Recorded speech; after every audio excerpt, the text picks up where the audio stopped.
나는 아무 생각이 없다. 왜냐하면 아무 생각이 없기 때문이다. 안녕하세요. 오늘 순환논증의 오류에 대해서 이야기할 저는 언어논리.kr의 이해황입니다. 이 순환논증은 리트 언어이해 추리논증, 피셋 언어논리, 그리고 수능 국어 영역에까지 전부 다 나왔을 만큼 굉장히 시험에 자주 나옵니다. 그래서 제가 오늘 이번 영상을 통해 원포인트 레슨으로 순환논증에 대한 걸 모두 총정리해 보려고 합니다. 오늘 소개할 내용의 90%는 강화약화 매뉴얼을 바탕으로 합니다. 이 강화약화 매뉴얼은 시험을 위해 알아야 할 귀납 논리를 총정리한 거예요. 이 시험이라는 것은 리트랑 피셋을 대상으로 하고요. 수능 같은 경우도 알아두면 도움이 될 수는 있는데 내용이 좀 어려울 수 있으니까 이미 1등급을 받는 학생이라면 한 번쯤 도전해 보셔도 좋을 것 같아요. 자, 이 강화약화 매뉴얼이 귀납 논리를 다룬다면 이 논리 퀴즈 매뉴얼은 연역 논리를 다룹니다. 그래서 오늘 이 강의에서 이 책에 있는 내용도 한 10% 정도 녹여서 이야기를 해보려고 합니다. 먼저 순환 논증도 논증이기 때문에 이 논증이 무엇인지 같이 알아보겠습니다. 논증이란 전제와 결론의 덩어리입니다. 이 전제는 결론을 지지하는 역할을 하죠. 좀 유식한 말로 정당화라고도 할 수 있습니다. 그렇다면 이 순환 논증이란 건 뭐냐? 이렇게 전제에서 결론으로 일방향으로 가는 게 아니라 결론이 다시 전제를 정당화하는, 그래서 이렇게 뱅글뱅글 순환하는 논증이라 그래서 순환 논증이라고 하고요. 논리학에서는 이렇게 결론이 전제를 정당화하는 경우를 오류라고 봐요. 그래서 순환 논증의 오류라고 합니다. 혹은 오류 없이 그냥 순환 논증이라고 하는 경우도 많아요. 이 리트 언어 이해에는 이렇게 설명이 된 적이 있어요. 한 주장, 이게 제1명제인데 이 제1명제를 정당화하기 위해서 제2명제를 근거, 전제로 갖고 왔는데 다시 이 제2명제를 정당화하기 위해서 제1명제를 끌어들이는 경우, 이것을 순환 논증이라고 이 언어 이해 지문에서 소개한 적이 있습니다. 이 순환 논증을 부르는 이름은 여러 개가 있습니다. 뭐 논점 성취의 오류, 논점 절취의 오류, 뭐 성결 문제 요구의 오류, 뭐 등등등인데 뭐 시험에서 이 용어를 알아야만 풀 수 있는 문제는 없어요. 그냥 이 개념만 오늘 잘 이해하시면 됩니다. 재미있는 것은 제가 순환 논증을 오류라고 했지만 사실 이 형식적으로 봤을 때는 순환 논증은 오류가 아니에요. 오히려 굉장히 타당한 논증입니다. 이 논리 퀴즈에서 동어 반복이랑 연원지 제거, 이 타당한 함축 관계의 유형으로서 소개한 적이 있는데 동어 반복을 한번 보세요. A가 참이면 A가 참이다. 이거는 언제나 참이라서 논리 퀴즈 문제 풀다가 언제든지 불러오기를 할 수가 있어요. 연원지 제거도 마찬가지죠. A, and 이거 그리고를 나타내는 거죠. A가 참이고 B가 참이면 A가 참이다. 이거 100% 타당한 논리 추론이에요. 예를 들어 이 동어 반복 앞에서 살펴봤던 사례, 나는 아무 생각이 없다. 왜냐하면 아무 생각이 없기 때문이다. 이거 논리적으로 아무런 문제가 없어요. 그런데 뭐가 문제일까요? 두 가지 문제가 있는데, 첫째, 영양가가 없어요. 아셋 2006년도 선책형 언어논리 16번에 나왔던 문제입니다. 성경 말씀은 하나님의 말씀으로서 진리이다. 왜냐하면 성경에 그렇게 쓰여있기 때문이다. 이거 아까 고양이 논증이랑 비슷하죠? 성경 말씀은 진리다. 왜? 그렇게 쓰여있으니까. 이거 사실상 동어 반복이에요. 그래서 이거는 아무런 영양가가 없어요. 저도 다음 개정판에 강화약화 매뉴얼은 진리다 라고 써놓은 다음에 강의할 때 제 책의 진리라고 한번 강의를 해볼까 봐요. 당연히 말도 안 되는 거죠. 자, 그리고 두 번째 이유, 이게 핵심적인 건데, 결론이 정당화되지 않아요. 이게 무슨 뜻이냐? 이 결론이라는 건 뭐예요? 전제를 통해서 정당화되어야 하는 거예요. 그러니까 이 결론 자체만 보면 아직 정당화가 되지 않은 것으로 볼 수 있는데, 이 정당화되지 않은 게 이 전제를 다시 정당화하고 있다고요. 이걸 한마디로 얘기하면 증명, 입증, 정당화되어야 할 것들, 그러니까 아직 증명되지 않았고 입증되지 않았고 정당화되어야 할 것들이 서로를 증명하고 입증하고 정당화하기 때문에 실질적으로는 아무것도 증명되지 않고 입증되지 않고 정당화되지 않았다. 그래서 이게 큰 문제라는 거예요. 그래서 오류라고 하는 거고요. 이와 관련하여 인터넷에 떠도는 굉장히 유명한 유머가 있죠. 아빠가 빌 게이츠를 찾아가서, 빌 게이츠, 당신 딸과 내 아들을 결혼시킵시다. 빌 게이츠 모르니까 싫다 그러죠. 그런데 갑자기 아빠가 내 아들을 세계은행 CEO요 이렇게 하니까 빌 게이츠 그럼 좋아 이렇게 얘기해요. 그래서 아빠가 세계은행 회장한테 가서 내 아들을 세계은행 CEO로 임명하시오 라고 해요. 당연히 이 회장이 싫다 그러겠죠.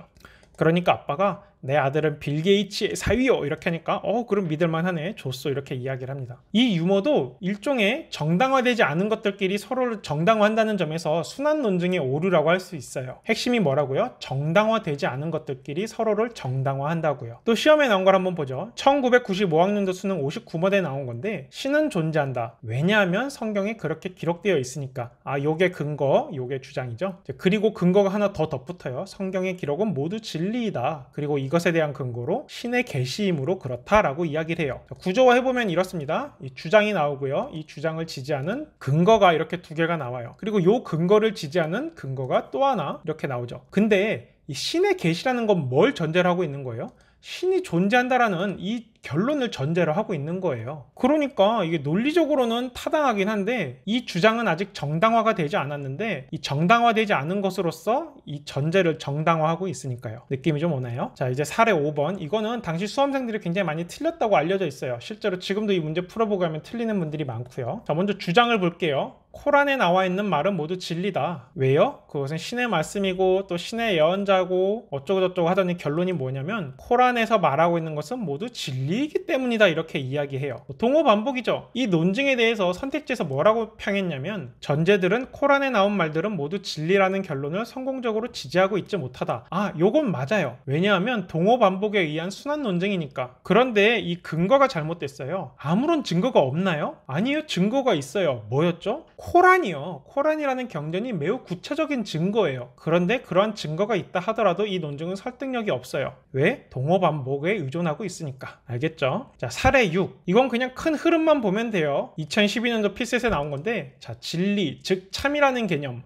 철학자들은 참이라는 말보다는 진리라는 좀 있어 보이는 단어를 선호하는 경향이 있어요. 하여튼 이 진리라는 개념을 정합성 개념을 통해서 설명을 하고, 이 정합성 개념은 다시 논리적 함축이라는 개념을 이용해서 설명을 한대요. 그런데 이 함축의 뜻이 뭐냐면 한 명제가 참이라면 참이어야 된다는 거래요. 결국 진리가 참이라는 게 무엇인지 설명하기 위해서 이 참 개념을 이용하고 있는 셈이다. 따라서 이것은 순환 논증의 오류를 범하고 있다라고 결론을 맺고 있죠. 이미지로 나타내면 이래요. 진리란 개념을 설명하기 위해서 정합성 끌어왔고 이 정합성이란 개념을 설명하기 위해서 논리적 함축 끌고 왔는데 이 논리적 함축은 진리라는 개념을 끌고 와야 된다. 그래서 이게 뱅글뱅글 도는 순환 논증이고 오류다라는 겁니다. 자, 다음 사례. 이건 좀 어렵습니다. 2017학년도 수능에 나왔던 건데 이 앞부분은 배경 지식으로 그냥 기억해 두셔도 좋아요. 수학적 지식과 논리학 지식처럼 경험과 무관하게 선험적으로 참으로 판별되는 것은 분석 명제라고 하고요. 과학적 지식처럼 경험적으로 혹은 후험적으로 참으로 판별되는 것을 종합 명제라고 한다. 이 분석 명제랑 종합 명제가 참으로 판별할 때 경험이 필요하냐 하지 않느냐로 구분되는 것을 잘 기억해 두세요. 또 시험에 충분히 나올 만한 그런 배경 지식입니다. 하여튼 이 콰인이라는 철학자가 총체주의를 정당화하기 위해서 이 분석 명제와 종합 명제의 구분을 부정하는 논증을 제시합니다. 참고로 이 콰인은 철학적으로 너무나도 많은 발자취를 남겨서 그런지 각종 시험에 다양한 주제로 나옵니다. 이 지문도 기억을 해두시면 나중에 또 도움이 될 수 있어요. 그래서 이 사람이 이제 이야기한 거를 쭉 정리해놨는데 제가 아주 작은 글씨로 해놨어요. 왜냐하면 굳이 읽고 이해하려고 노력하지 말라고요. 왜냐? 제 생각에 이 한 문단만 딱 읽고서 이해하는 게 불가능하지 않나 싶긴 해요. 최소한 3문단 정도로 좀 자세하게 설명이 되었어야 되는데 너무 압축적으로 제시되는 바람에 이 내용을 진짜 이해한다는 게 좀 어렵고 결국 우리가 할 수 있는 건 뭐냐면 그냥 개념 간의 관계, 그 흐름을 파악하는 거거든요. 그래서 뭐 대충 이렇습니다. 분석 명제가 있는데 이건 동의적 표현이라는 개념에 의존하고 이 동의적 표현은 필연성이라는 개념에 의존하고 이 필연성 개념은 다시 분석 명제 개념에 의존하게 된다. 그래서 이렇게 뱅글뱅글 도는 순환론에 빠진다. 이게 콰인이 제시한 논증이에요. 이것에 대해서 시험에 어떻게 나왔느냐? 흐름만 물었어요. 분석 명제가 동의적 표현에 의존하고 분석 명제가 동의적 표현 그리고 동의적 표현 개념은 다시 필연성 개념에 의존하고 이 필연성 개념은 다시 분석 명제에 의존한다. 이게 순환론이다 라고 이야기한 거죠. 그래서 뭐 오류다. 사실 앞에 나온 글만 봐서는 이게 오류다. 그래서 뭐 어쩌라는 건지 잘 알기는 어려워요. 그런데 이런 식의 흐름 정도는 우리가 알 수가 있죠. 자, 이제 다음 사례. 이게 조금 어려워요. 근데 알아둘만 해요. 너무나도 중요한 주제라서. 자, 귀납이라는 것은 과학에서 개별적인 관찰 사례들로부터 보편적인 법칙을 이끌어내는데 매우 유용한 추론이다. 그런데 여기서 귀납적으로 도출된 보편적 법칙이 옳다는 것을 보이려면 귀납 추론 자체의 정당성이 입증되어야 된다. 이게 지금 필요한 상황이에요. 그래서 이것을 어떻게 입증하느냐? 다음과 같이 정당화를 하겠다고 해요. 많은 과학 활동의 이런 개별적인 사례들에서 귀납의 원리가 매우 성공적으로 작동한대요. 그러면서 이제 얘가 나오죠. 행성운동의 법칙, 금속의 열팽창 법칙, 또 많은 법칙들이 귀납 추론을 통해서 도출되었는데 아주 잘 작동한다. 그래서 귀납 추론이 대부분의 법칙의 추론 과정에서 아주 성공적이므로 따라서 귀납 추론은 정당하다라고 이야기합니다. 여기에 어떤 순환 논증이 있는지 이해가 가나요? 이게 한 번에 잘 안 보일 수 있는데 구조를 보이면 이렇습니다. 귀납 추론의 정당성을 입증하려고 하는데 이걸 입증하기 위해서 이 귀납 추론을 다시 이용한 거예요. 이 개별적으로 잘 작동하니까 그래, 귀납 추론인 것은 잘 작동하는 것이 옳다라고 귀납 추론으로서 정당화한 겁니다. 그래서 순환 논증의 오류가 돼요. 왜? 이 귀납 추론이 정당화되지 않았는데 그 정당화되지 않은 귀납 추론을 통해서 귀납 추론이 정당하다고 정당화하고 있기 때문에 그래요. 그런 구조가 순환 논증의 오류라는 것 이제 느낌이 확 오죠. 9번째 사례, 이것도 흐름만 빠르게 볼게요. 수능에 나왔던 건데 주제는 비슷해요. 귀납이 정당한 추론이 되려면 자연이 한결같아야 된다. 자연이 일양적이어야 된다. 근데 이 자연의 일양성이란 것은 경험에 기대어야 알 수 있다. 그래서 결국 뭐라고요? 귀납이 정당한 추론이다라는 주장은 자연은 일양적이다라는 근거를 필요로 하는데 이 자연은 일양적이다라는 것을 알려면 귀납 추론을 통해서 알아야 된다는 거죠. 그래서 이것은 순환 논리에 빠짐으로 적절하지 않다라는 거예요. 귀납의 정당화가 그만큼 어렵다라는 건데 앞서 살펴봤던 귀납의 정당화 문제를 이제 다른 각도에서 이렇게 살펴본 겁니다. 자, 이제 마지막 사례. 2013학년도 리트 추리 논증에 나온 적이 있는데 이게 쉽지가 않았어요. 일단은 이 논증에서 암묵적 전제, 생략된 전제를 찾았어야 되는데 이거는 연역 논리, 논리 퀴즈를 좀 충분히 풀어봤어야지 이 긴 글을 읽으면서 찾을 수 있거든요. 그래서 찾아보니까 연쇄살인이 여기 암묵적 전제, 생략된 전제로 있었어요. 근데 그래놓고서 이 논증을 보니까 누가 이 어떤 범인이 연쇄살인범이라는 것을 주장하는 건데 요거를 정당화하기 위해서 쓰인 전제 중에 뭐가 있어요?